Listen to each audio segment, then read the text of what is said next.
오늘 보실 말씀은 요한계시록 1장 4절에서 8절까지입니다. 저랑 한 절씩 같이 교독을 하시겠습니다.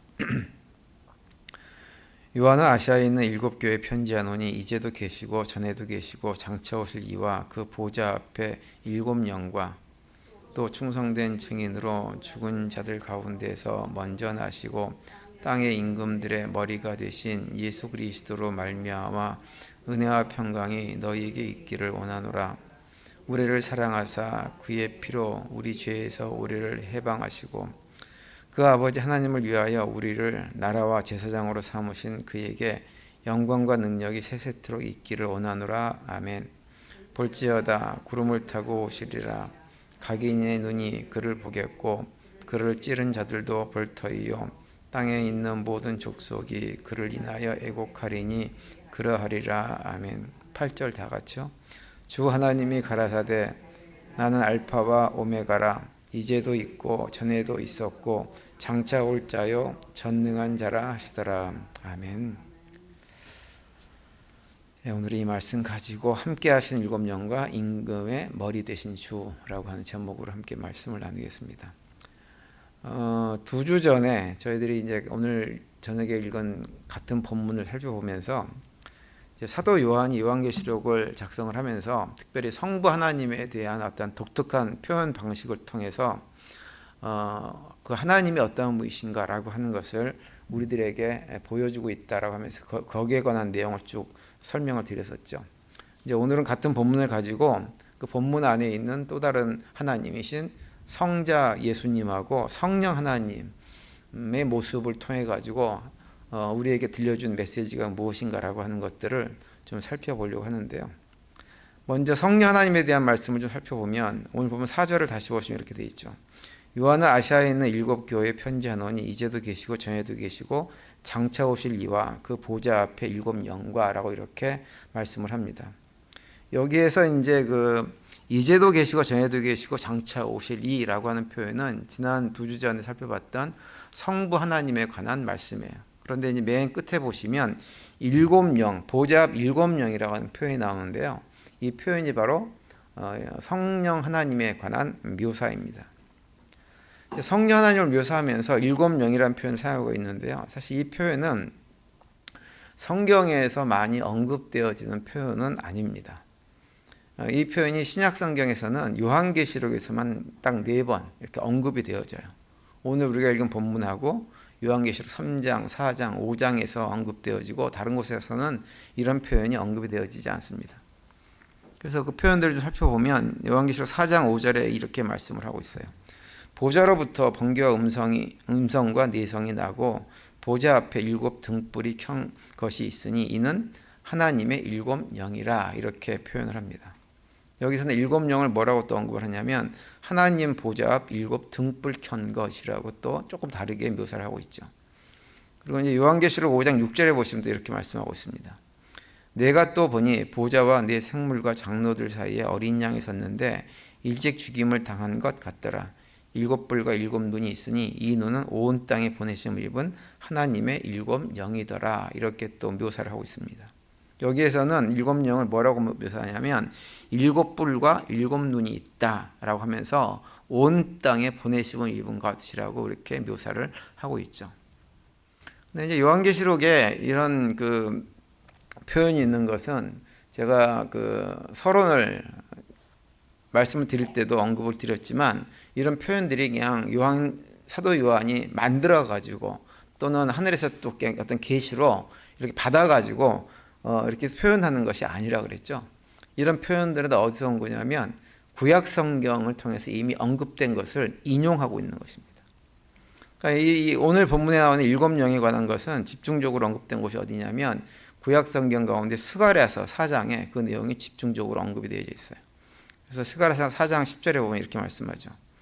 작은 일이 날이라고 멸시하는 자가 누구냐? 이 7은 온 세상에 두루 행하는 여호와의 눈이라. 다림줄이 스룹바벨의 손에 있음을 보고 기뻐하리라. 이렇게 말씀을 합니다. 여기 보시면 이 7이라고 하는 표현이 나오고요. 그리고 온 세상에 두루 행하는 여호와의 눈이라고 하는 표현이 나오는데요. 이 일곱이라고 이렇게 언급하고 있는 것은 무엇이냐면 이제 스가랴서 4장 앞부분에 나오는 내용을 언급하고 있는 거예요. 스가랴서 4장 1절에서 3절까지 내용을 쭉 보면 어떤 내용이 나오냐면 스가랴 선지자가 환상을 봅니다.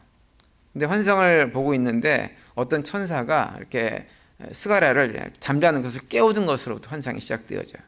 그러면서 이 천사가 스가랴에게 이렇게 어떤 질문을 하고 또 스가랴는 거기에서 대화를 하는 이런 내용이 쭉 언급이 되어집니다. 그 내용을 좀 보시면 2절과 3절에 이렇게 되어 있어요.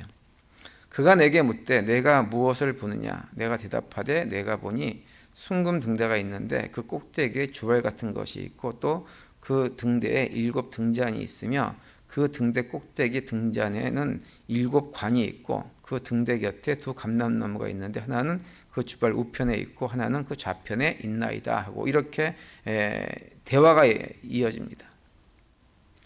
이 스가랴가 본 이 환상은 무엇에 관한 것이냐면 천사가 하늘에 있는 성전, 즉 하나님 나라의 모습을 이렇게 보여주고 있는 거예요. 천사가 이 천상에 있는 하나님의 나라 성전을 묘사하면서 그 성전이 어떻게 지어져 가는 것을 스가랴에게 보여주는 것입니다. 그래서 설명하는 내용이 뭐냐면 숭금 등대 7 촛대가 있고 그 양 옆에는 2 감람나무가 있는데 그 감람나무에서 등대로 계속 기름이 흘러나와 가지고 불이 꺼지지 않는 그런 모양을 하고 있는 이런 것들을 쭉 얘기를 합니다. 이런 것들을 스가랴가 쭉 보고 나서 천사에게 물어요. 이게 도대체 뭡니까? 라고 묻습니다. 그런데 그 천사가 거기에 대해서 이건 이거다 이렇게 얘기를 해주지 않고 또 이상한 얘기를 또 합니다. 엉뚱한 얘기를 하세요. 6절에 이렇게 돼 있어요. 그가 내게 일러 가로되 여호와께서 스룹바벨에게 하신 말씀이 이러하니라. 만군의 여호와께서 말씀하시되 이는 힘으로 되지 아니하며 능으로 되지 아니하고 오직 나의 신으로 되느니라. 이렇게 말씀을 하세요. 여기 보시면 스룹바벨이라는 사람이 등장을 하는데요. 스룹바벨은 누구냐면 이스라엘 백성들이 그 바벨론 포로 생활을 마치고 예루살렘으로 돌아왔을 때 예루살렘 성전을 재건하는 일에 총 책임을 맡았던 사람이 스룹바벨입니다. 그래서 이제 보통 우리가 그 예루살렘에서 그러니까 바벨론에서 포로로 돌아와 가지고 예루살렘에 와 가지고 재건했던 그 성전을 또 뭐라고 얘기하냐면 스룹바벨 성전이다. 이렇게도 얘기를 하고 있어요. 그런데 이제 스가랴 선지자는 바로 그 스룹바벨이 성전을 재건하고 있을 때 활동했던 선지자예요. 그런데 이제 선지자의 어떤 내용이 나오냐면 스룹바벨이 성전을 재건하려고 할 때 쉽게 재건이 되질 않습니다. 페르시아 제국에 의해서 모든 물자를 다 지원받고 이렇게 함에도 불구하고 성전을 짓는 것을 방해하는, 그러니까 과거의 아수르 민족이 북왕국의 사람들을 갖다가 잡아가면서 그 지역에다가 이방인들을 많이 이주시켜 가지고 혼혈이 되어지고 막 이런 사람들이 이제 가나안 땅 예루살렘 주변에 살고 있었는데 그 사람들이 성전 짓는 걸 계속 방해를 해요. 그래가지고 막 거짓 문서를 페르시아 제국 왕 황제에게 보내가지고 이 사람들이 이걸 재건하게 되어지면 황제의 그 이득이 다 사라질 것이다 이러면서 계속 방해를 합니다. 그래서 성전 재건이 오랫동안 진척이 되질 않아요. 그런 상황 속에서 스가랴가 어떤 생각을 하냐면 과연 이 성전이 제대로 재건이 될 수 있을까 이런 걱정을 합니다. 그럴 때 하나님께서 스가랴에게 이런 환상을 보여주시면서 어떤 얘기를 하고 계시냐면 스룹바벨이 재건하려고 하는 성전이 비록 여러 가지 어려움이 있지만 그 어떤 어려움이 있어도 반드시 재건되고 말 것이다 라고 하는 것을 보여주신 것입니다. 그러면서 이제 하시는 말씀이 뭐냐면 6절에 보면 그런 말씀이 나오죠. 어떤 내용이냐면 이 일은 힘으로 되지 아니하면 능으로 되지 아니하고 오직 나의 신으로 되느니라 이렇게 말씀을 하세요. 여기서 힘과 능력이라고 하는 것은 뭐냐면 우리 사람의 힘과 능력을 말하는 거예요. 그 성전이 재건되는 일이 우리 사람의 힘과 능력으로 되어지는 것이 아니라고 하는 거예요. 우리의 능력이 있고 없고의 상황에 관계없다고 하는 것입니다. 내가 능력이 있으면 성전을 재건하고 능력이 없으면 성전이 재건 안 되고 이런 것이 아니라고 하는 거예요. 성전의 재건, 다시 말하면 성전의 재건을 통해서 하나님 나라가 회복되어지는 이 일은 오직 무엇에 의해서 되어지느냐? 나의 신으로. 나의 신이 뭐예요? 성령의 능력으로 만들어지는 것이다 라고 하는 것을 말씀하는 것입니다. 그래서 4장 9절에서도 이렇게 선포하죠. 스룹바벨의 손이 이 전에 지대를 놓았은즉 그 손이 또한 그것을 마치려 하셨나니 만군의 여호와께서 나를 너희에게 보내신 줄을 내가 알리라 하셨느니라. 이렇게 기록을 하고 있어요. 이 말씀에서 스룹바벨의 손이 그것을 마치리라고 말씀하신 대로 실제로 515년 BC 515년에 스룹바벨 성전이 마침내 완성이 되는 것을 이스라엘 백성들이 보게 되어지죠. 그러니까 이제 오늘 우리가 읽은 요한계시록 1장 뿐만 아니라 또 4장, 5장, 3장, 4장, 5장에 묘사되고 있는 일곱 영, 일곱 등불, 온 땅에 보내심을 받은 일곱 눈 같은 이런 표현들은 다 뭐냐면 스가랴 4장에서 천사가 스가랴에게 보여준 순금 등대나 일곱 촛대나 세상에 두루다니는 어떤 여호와의 눈 이런 환상을 이 스가랴서에 기록된 그 환상을 갖다가 초대교회 성도, 그러니까 요한계시록 읽는 초대 성도들에게 상기시켜 주는 거예요. 너희들 그걸 기억해라 라고 상기시켜 주는 거예요. 왜 이걸 상기시켜 줄까요? 이걸 상기시켜 준 이유는 뭐냐면 당시 교회가 마치 무엇과 똑같은 상황이었냐면 스룹바벨의 성전을 지을 때 그 땅에 있던 많은 사람들이 성전이 재건되는 걸 방해하고 이러면서 성전을 영원히 다시 재건할 수 없을 것 같이 느껴지는 그런 상황을 만든 것과 똑같은 상황이 초대교회 성도들이 경험하고 있었기 때문에 그런 거예요. 그래서 계속 로마 제국의 이런 박해에 의해 가지고 어느 순간에 교회가 완전히 다 사라져 버릴지도 모른다고 하는 두려움들, 그런 것들을 가지고 있었지만 요한계시록을 통해 가지고 하나님께서 이 스룹바벨 성전이 지어지는 과정들을 쭉 회상시키면서 마치 스룹바벨 성전이 우리 사람의 능력, 힘으로 지어진 것이 아니라 성령 하나님의 능력으로 완공될 수 있었던 것처럼 교회도 그렇게 하나님께서 온전하게 회복시키고 세워주실 것이다 라고 메시지를 전해주시는 것입니다. 교회는 하나님이 세워나가신다고 하는 거죠. 우리가 잘 아는 사도행전 2장 40절에 보면 그렇게 말씀을 하죠. 날마다 구원받는 사람을 더하게 하신 분이 누구였어요? 성령 하나님께서 날마다 더하게 하셨다라고 말씀하시는 것처럼 하나님께서 교회를 세워나가시는 거예요. 우리가 하는 게 아니라고 하는 거죠. 그러니 우리가 하는 일이 내가 힘이 없고 능력이 없어가지고 문제가 일어나고 이래가지고 교회가 무너지는 것 같은 상황이 온다고 해도 그것 때문에 걱정하고 두려워하고 염려하지 말라라고 하는 것입니다. 그리고 우리를 공격하고 우리를 어렵게 만드는 눈에 보이는 현상들에 휘둘리지 말라고 하는 거예요. 그건 오늘날 우리도 마찬가지입니다. 그런 생각 안 해보셨어요? 한국 교회도 그렇고 미국도 그렇고 요즘 이 땅에 있는 교회들이 좀 너무 이상하다는 생각 안 드세요?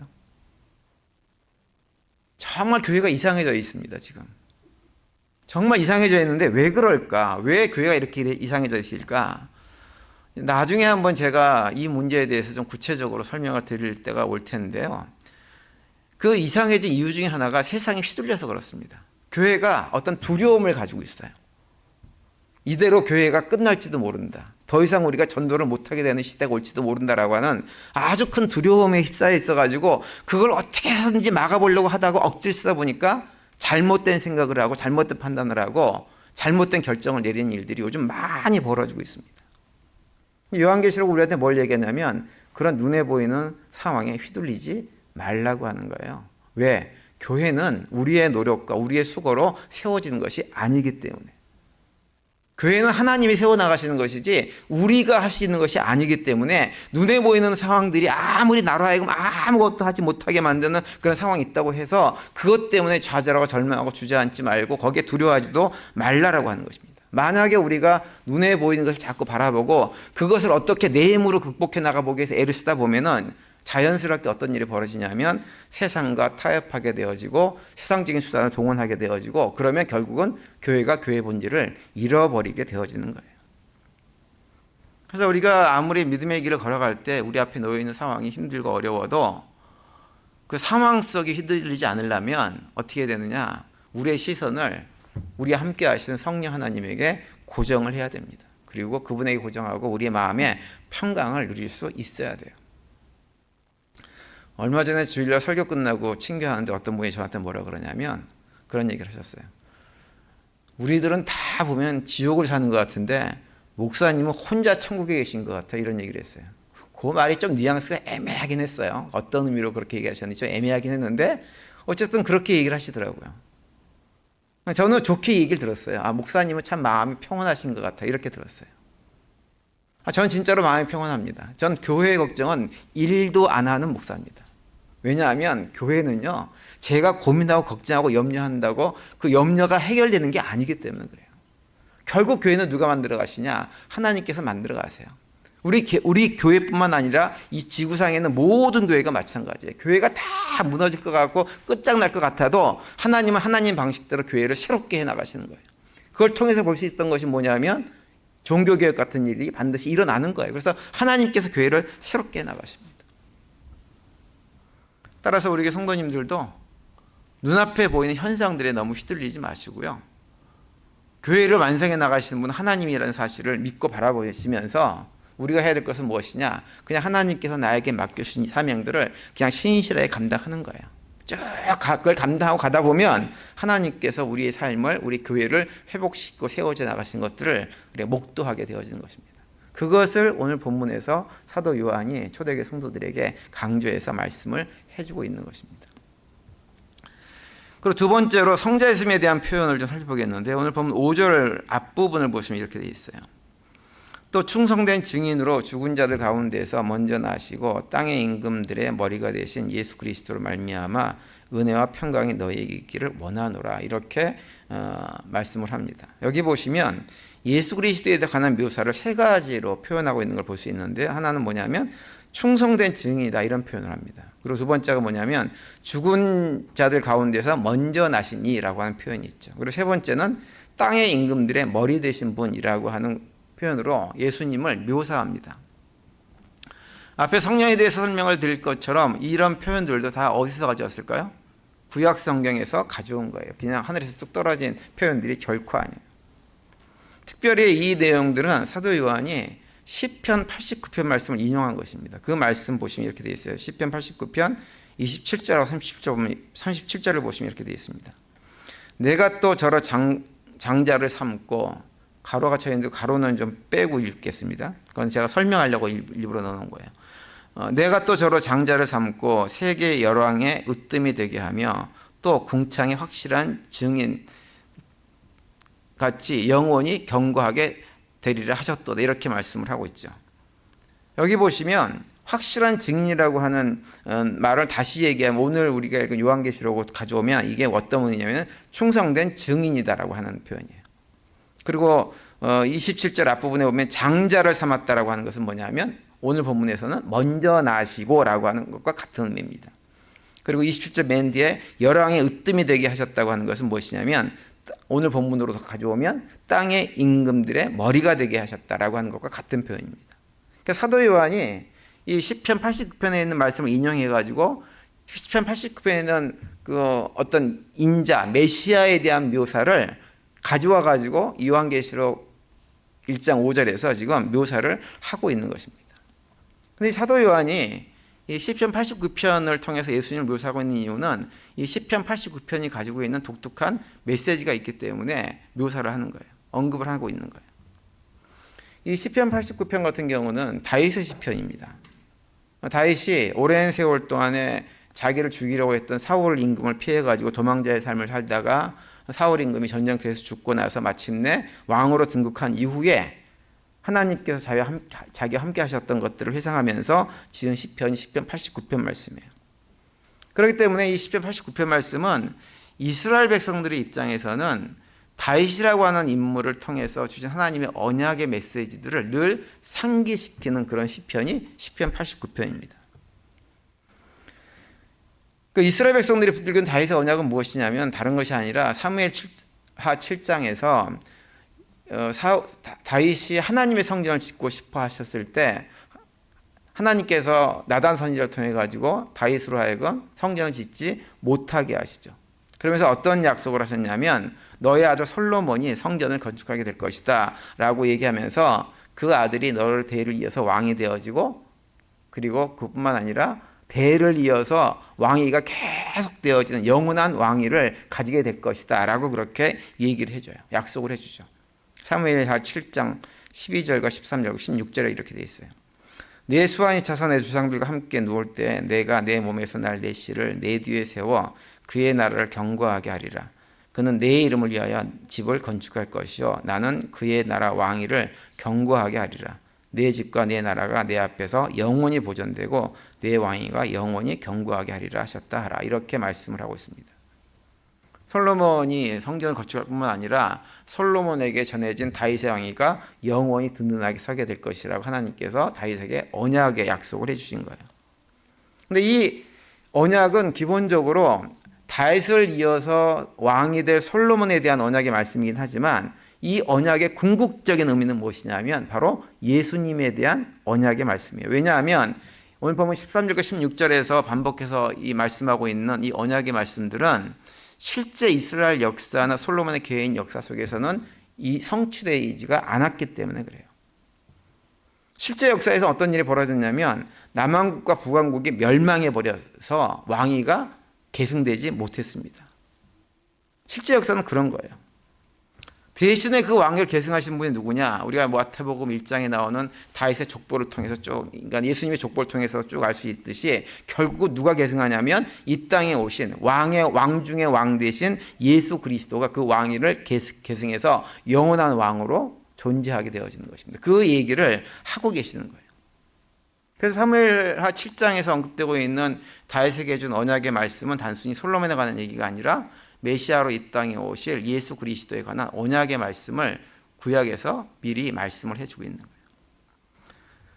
그래서 오늘 본문에서 사도 요한이 묘사한 충성된 증인, 죽은 자들 가운데 먼저 나시니 땅의 임금들의 머리가 되신 분이라고 하는 이런 예수님에 대한 묘사들은 자연스럽게 초대교회, 특별히 고난당하는 초대교회 성도들에게는 무엇을 이미지를 떠올리게 만드냐면 메시아로 이 땅에 오신 예수 그리스도를 다시 한번 기억하게 만들어주는 것입니다. 그 메시아가 어떤 메시아냐? 다윗에게 약속했을 그 언약이 현실적으로 실제적으로 완성된 메시아예요. 그 메시아의 기억을 하게 만들어주는 거예요. 메시아라고 하는 단어는 우리가 잘 아는 대로 기름 부음을 받은 자라고 하는 표현입니다. 구약시대 때 기름 부음을 받고 사역을 했던 사람이 크게 세 종류의 사람이 있죠. 하나는 선지자, 또 한 사람은 제사장, 그리고 왕이에요. 그런데 오늘 본문에서 예수님을 충성된 증인, 죽은 자들 가운데서 먼저 나시니 땅의 임금들의 머리가 되신 분이라고 하는 이 표현은 바로 그 메시아의 세 가지 역할에 관한 얘기를 하고 있는 거예요. 선지자로서 예수님이 어떤 분이시냐? 충성된 증인으로 이 땅에서 계셨고, 제사장으로 예수님은 어떤 분이시냐? 죽은 자들 가운데서 먼저 나신이에요. 자신의 몸을 죽여 하나님께 제사를 드렸기 때문에 제사장의 역할을 하는 거예요. 그리고 영원한 왕으로서는 어떤 분이시냐? 땅의 임금들의 머리가 되신 분이 바로 예수 그리스도인 거죠. 그것을 상기시키면서 초대교회 성도들에게 사도 요한이 예수님이 사셨던 그런 충성된 증인의 삶, 구약의 수많은 선지자들이 충성된 증인의 삶을 살기 위해서, 또는 예수님께서 이 땅에 오셔가지고 충성된 증인의 삶을 살기 위해서 사셨던 그런 삶의 방식들을 회상시키면서 현재 우리가 당하고 있는 이런 고난의 시간들이 바로 그 충성된 증인의 삶을 우리가 닮아서 그 길을 걸어가는 것이다라고 하는 것을 기억하게 하는 거예요. 마태복음 23장에 보시면 충성된 증인의 삶을 살았던 많은 선지자들에 대해서 예수님께서 이런 말씀을 해주세요. 그러므로 내가 너희에게 선지자들과 지혜 있는 자들과 서기관들을 보내며 너희가 그 중에서 덜어는 죽이고 십자가에 못 박고 그 중에 덜어는 너희 회당에서 채찍질하고 이 동네에서 저 동네로 구박하리라. 그러므로 의인 아벨의 피로부터 성전과 제단 사이에서 너희가 죽인 바가라의 아들 사가라의 피까지 땅에 흘린 의로운 피가 다 너희에게 돌아가리라. 이런 말씀을 하세요. 이 얘기는 뭐냐면 하나님께서 이스라엘 백성들을 돌이키고 그들을 바로 세우기 위해서 수많은 충성된 증인들을 보냈지만 그 충성된 증인들 다 어떻게 했다는 거예요? 이스라엘 백성들이 박해했다고 하는 거예요.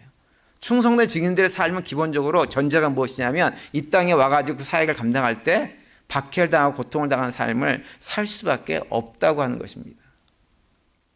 늘 반대하는 사람들이 있고 또 잘못된 방향으로 이끌어 가기 위해서 회의하는 사람도 있고 노골적으로 야유를 부리기도 하고 밖에서 때리기도 하고 배신하는 사람이 있고 배척하는 사람도 있고 온갖 종류의 사람들에 의해 가지고 고통을 당할 수밖에 없는 사람들이 누구냐? 이 땅에 하나님의 충성된 증인으로 살아가는 하나님의 일꾼들의 삶의 현장인 거예요. 예수님도 그런 삶을 사셨어요. 그러다 결국은 십자가 못 박혀 죽임을 당하는 모습으로 그의 생애를, 이 땅의 생애를 마감하셨어요. 우리도 그렇다고 하는 거예요. 믿음의 성도들도 지금 현재 우리 고통을 당하는 건 누구의 길을 따라가는 것이냐? 예수님께서 걸어가신 그 길을 따라가는 것이다. 그러니 이 길을 걸어감에 있어가지고 마치 우리가 세상에서 고통당하고 어려움을 당한다고 해가지고 우리가 뭔가 잘못해서 잘못된 길을 걸어가서 그런 일을 경험한다고 생각하지 말라라고 하는 거예요. 충성된 증인이라고 할 때 증인이란 단어, 헬라어 원어는 뭐냐 하면 마르투스란 단어예요. 근데 마르투스란 단어의 본래 뜻은 무엇이냐면 순교자라고 하는 말입니다. 순교자. 그러니까 충성된 뭐예요? 순교자예요. 그 마르투스란 단어에서 영어 단어인 그 순교자의 머러가 나왔어요. 머러. 그러니까 우리가 하나님의 충성된 증인으로 삶을 살아간다고 하는 것은 예수님이 걸어갔던 그 길을 걸어간다고 하는 것은 순교자의 삶을 사는 것과 똑같은 것입니다.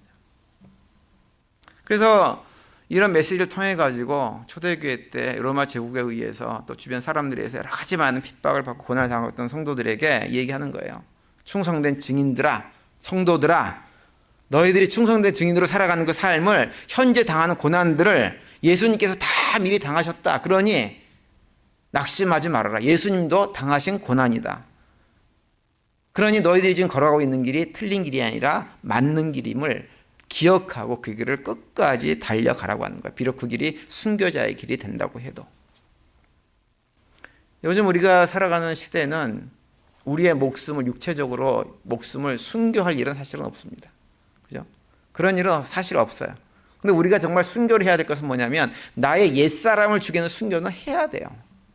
우리가 그걸 못해서 충성된 증인의 삶을 살지 못하는 거예요. 자꾸 나의 옛사람이 들어 올라와 가지고 충성된 증인으로 살기보다는 나의 이익을 쟁취하기 위한 욕망 속에서 살아가는 모습 우리 안에 너무나 많이 있습니다. 그러면서 내가 그렇게 살아가는 것, 내 욕망에 따라 살아가는 것이 잘 사는 것 같다는 생각이 자꾸 머릿속에 우리에게 들어옵니다.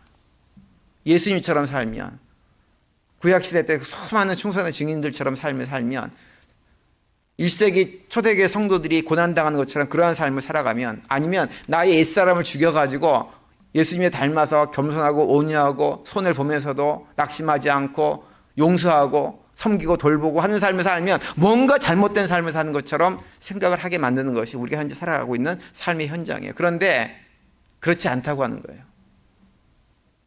세상 사람들이 볼 때에는 바보처럼 살고 뭔가 잘못된 삶을 산다고 조롱을 하기도 하고 비난을 하기도 하고, 하지만 우리가 예수님을 닮아서 예수님께서 걸어가신 그 길을 걸어가는 것, 그 길이 틀린 길이 아니니 그 길을 바로 그대로 걸어가라고 우리에게 말씀 전해주시는 것이 요한계시록의 메시지입니다.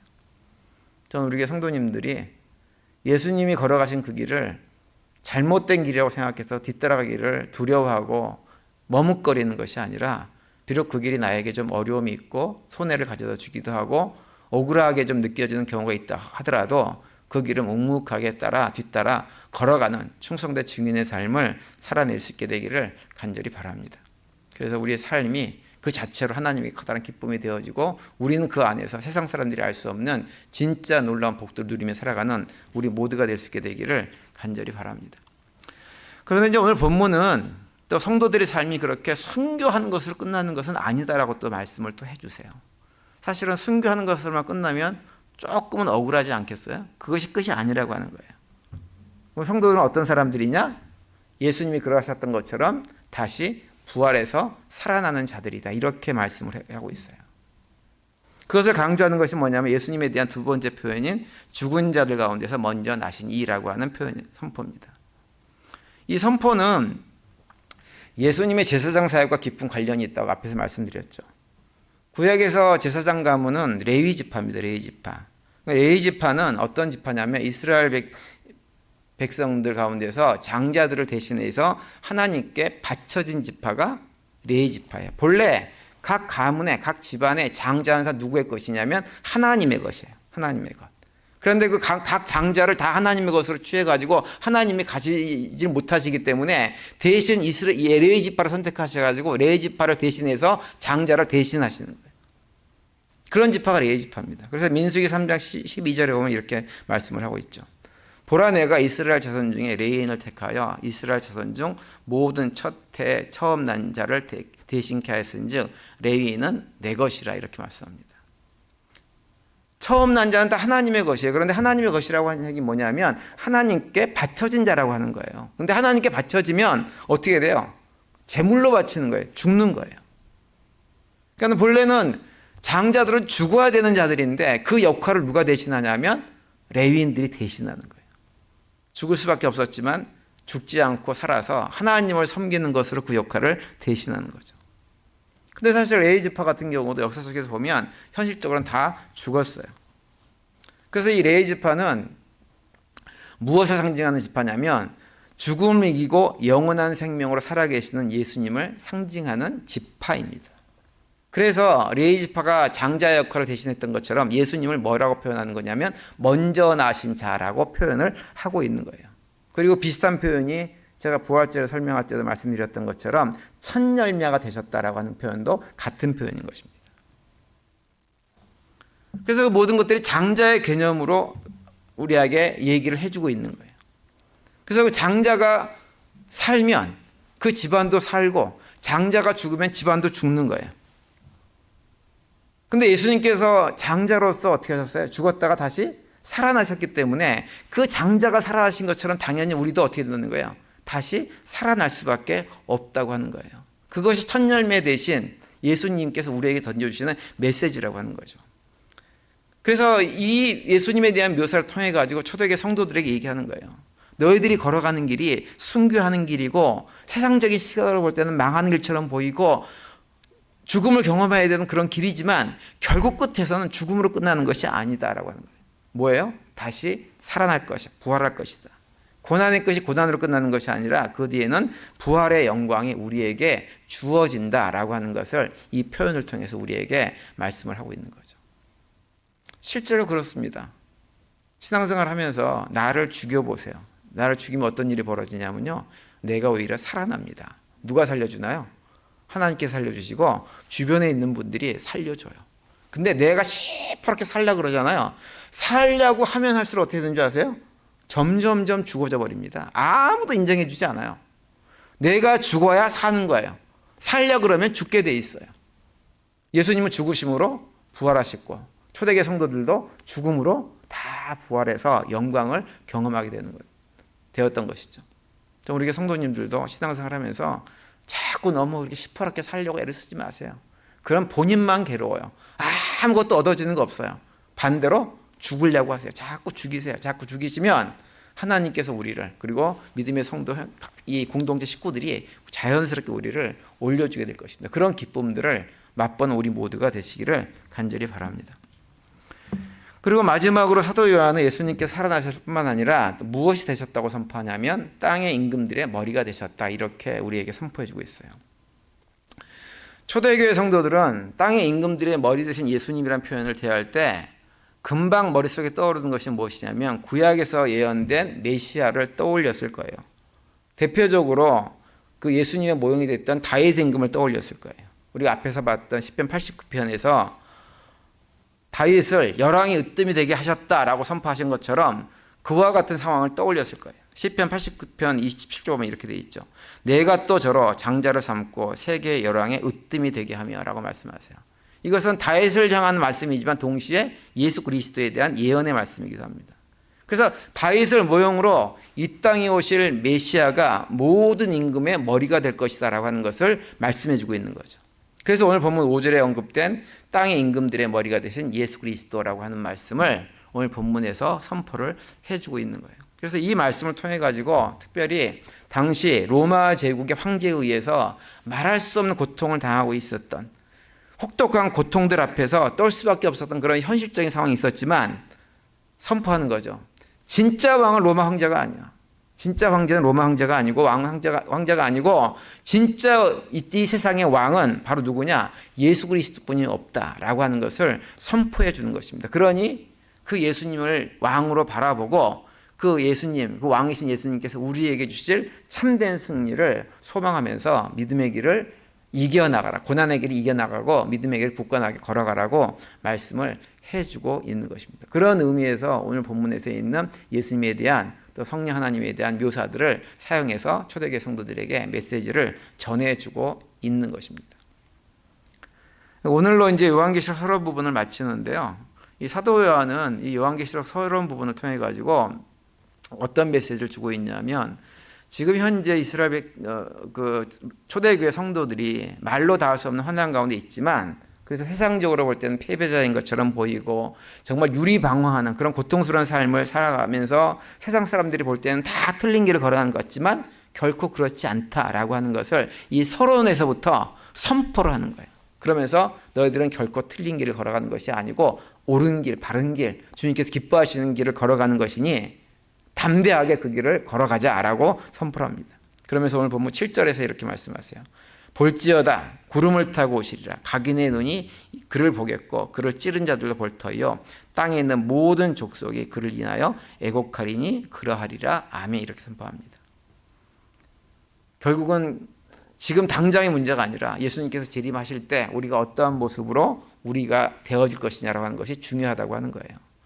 예수님께서 다시 오시게 되어지면 세계 모든 열방, 예수님을 대적하고 살았던 사람들은 애통 가운데 떨어지겠죠. 우리는 환호와 기쁨 가운데 그 주님을 만나는 놀라운 영광스러운 삶이 우리에게 예비되어져 있다라고 말씀을 하고 있는 것입니다.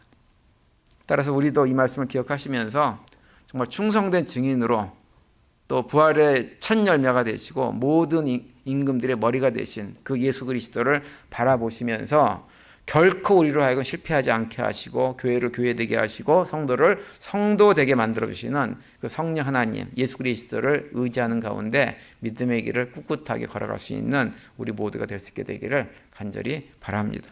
그 가운데 남은 한 주간의 삶의 자리에서 신실하게 믿음의 길을 걸어가시면서 영적 승리를 경험하시고 또 주님께 주신 평강을 누리며 살아가는 복된 남은 한 주간이 되시기를 간절히 축원드립니다.